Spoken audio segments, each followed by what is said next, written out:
Right now, the community is mourning the death of an Atlanta club owner. Sharell Canty was shot and killed over the holiday weekend in Gwinnett County. We're told Canty was the... What if the person who was supposed to love you the most ended up being the last person you ever saw? That's the question that keeps coming up every time people talk about what happened to Sharell Canty. And the more you dig into the story, the more it messes with your head. Because this wasn't some random act of violence. This was personal. This was intimate. And this happened in a neighborhood where people genuinely believed something like this could never touch them. Sharell Canty was 44 years old, and she was doing exactly what she was built to do. If you were in Atlanta's entertainment scene, you knew her name. She was a party promoter, a connector, a businesswoman. The kind of person who could walk into a room and immediately make it feel like a party. She hosted LGBTQ plus events at some of Atlanta's most well-known spots, including Boogaloo Restaurant and Opium Nightclub. People weren't just booking her for her skills. They were booking her for her energy. Her presence alone elevated whatever room she walked into. And here's the thing, Sharell wasn't just surviving in this industry. She was thriving. She had built something real, a reputation, a following, a community of people who genuinely loved her. One person who knew her said she was one of the most genuine people I've ever met in Atlanta. That's not something people say just because someone died. That's what you say about someone who actually left a mark on your life. So when news broke that Sharell had been found dead inside a home in Grayson, Georgia on the morning of Sunday, May 24th, 2026, the Atlanta entertainment world stopped. A neighbor called police at 8:42 in the morning after finding her unresponsive. Officers arrived, and what they found inside that home set off a full homicide investigation that would take most of the day to even begin to piece together. Now, before we go any further, if this is your first time on this channel, you need to hit that subscribe button right now. Tap the bell icon so you don't miss a single upload, and show Shadow Crime some love with a like. We cover the cases that don't always get the attention they deserve, and Sharell Canty deserves every bit of it. Now, let's keep going. Grayson is a quiet suburb in Gwinnett County, the kind of place where people move specifically to get away from chaos. Neighbors describe the street on Wilkerson Way as small, quaint, and peaceful. One neighbor, Jordan Stallworth, told reporters that when she came home and saw the police cars, the ambulance, and the yellow crime scene tape wrapped around the house, she ran straight inside to get her mom. She said, "We were surprised because this area is so small and so quaint and quiet. We just couldn't believe that something like this was happening." That's the thing about domestic violence. It doesn't care about your zip code. Right now, the community is mourning the death of an Atlanta club owner.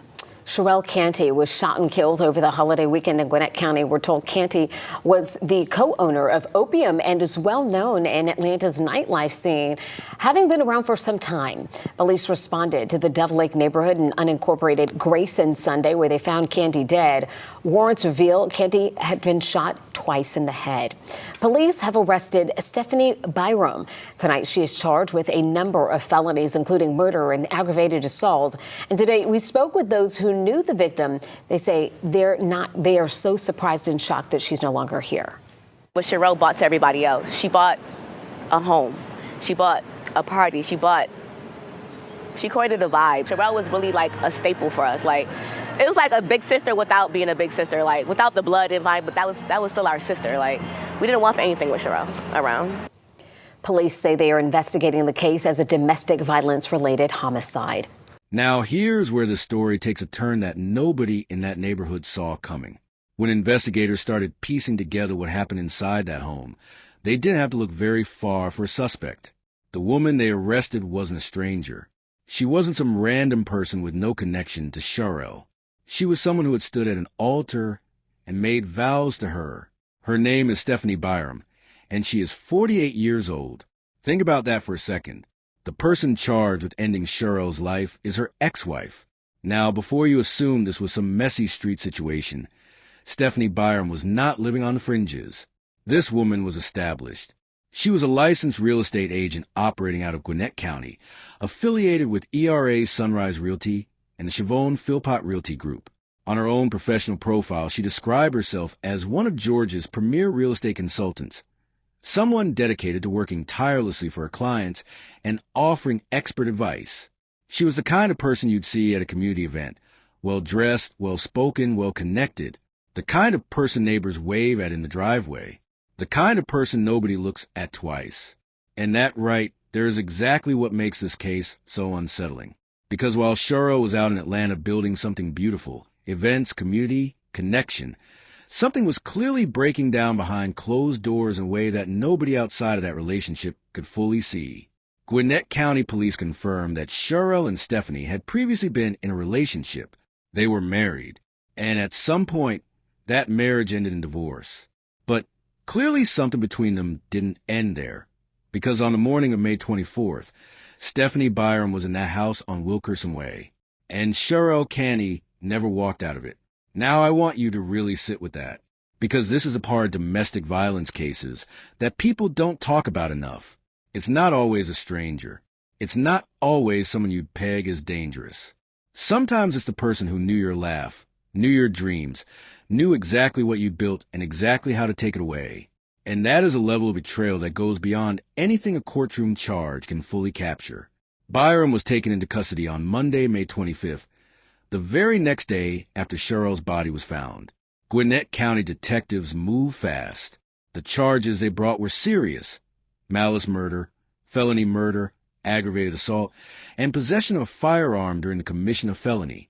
In Georgia, malice murder means this wasn't an accident. It wasn't heat-of-the-moment confusion. Prosecutors are saying this killing was intentional, deliberate, planned. Let that land for a moment. The woman who once shared a life with Sharell Canty is now sitting in a Gwinnett County jail facing a malice murder charge. At 11, brand new details after a popular Atlanta nightclub owner is found shot to death in Gwinnett County. Tonight, a close friend is speaking out. Good evening, and thanks for watching and streaming 11 Alive. I'm Ron Jones. And I'm Jennifer Bellamy. We begin tonight in Atlanta, where friends, family, and business partners are mourning the loss of a well-known figure in the city's nightlife scene. Gwinnett County police say they found 44-year-old Sharell Canty dead Sunday morning at a home on Wilkerson Way in Grayson, about 35 miles northeast of Atlanta. Tonight, police are calling this a domestic violence-related homicide, charging 48-year-old Stephany Byrom with malice murder in Canty's death. 11 Alive's Angelina Salcedo was live tonight from the Opium nightclub in downtown Atlanta. So, Angelina, friends and coworkers say Canty was a staple in the city's entertainment scene, right? And if there's one thing that was clear tonight, it's that she was extremely loved by those who viewed her as someone who was close to them, family and friends. They say she helped build Atlanta's nightclub life over the last several years. Tonight, they are in mourning while Gwinnett County police investigate her death. Play her music, play her R&B, play her Jeezy. Friends say Sharell Canty brought every party to life. Sharell has her own aura, and when she walks into a club, everybody knows Sharell's here. And they know to bring out her Zool, bring out her Don Repos, and we're going to have a ball. Known to many as the co-owner of Atlanta's Opium nightclub, they say she was a staple in the city's nightlife community. She knew how to run a business. She knew what to do to keep the business going. She had great partners. She had great staff. But now police say Canty's life was cut short. Gwinnett County police say officers were called to a home on Wilkerson Way in Grayson Sunday morning after a neighbor reported a person dead. Investigators later identified the victim as 44-year-old Canty. It just wasn't believable. Hard. Detectives say 48-year-old Stephany Byrom pulled the trigger, charging her with malice murder, felony murder, aggravated assault, and possession of a firearm during the commission of a felony. In arrest warrants, investigators say Byrom shot Canty twice in the head. We're all just mourning right now. We're all missing our sister, missing our friend, missing Sharell. Tajay Henry says she worked alongside Canty at Opium for years. For Opium to be here, that means Sharell ran it right. She just had people in the place that helped her align the business and take it to the top. As friends try to process her death, they say her legacy within Atlanta's nightlife scene won't be forgotten. Sharell going to tell us to party and ball like she's still here. We're going to keep her legacy alive. We're going to keep Opium alive. Keeping Opium alive was the main takeaway from her and, of course, her family and friends as well. Now, Gwinnett County police do say that this was an isolated incident. There is no threat to the public tonight. The woman that they say is responsible is still being held in the Gwinnett County jail tonight. We're live in Atlanta outside Opium. Now, here's what I need you to understand about Sharell Canty, the person. because it would be easy to reduce her to just a victim in a headline and move on. But that would be doing her a disservice.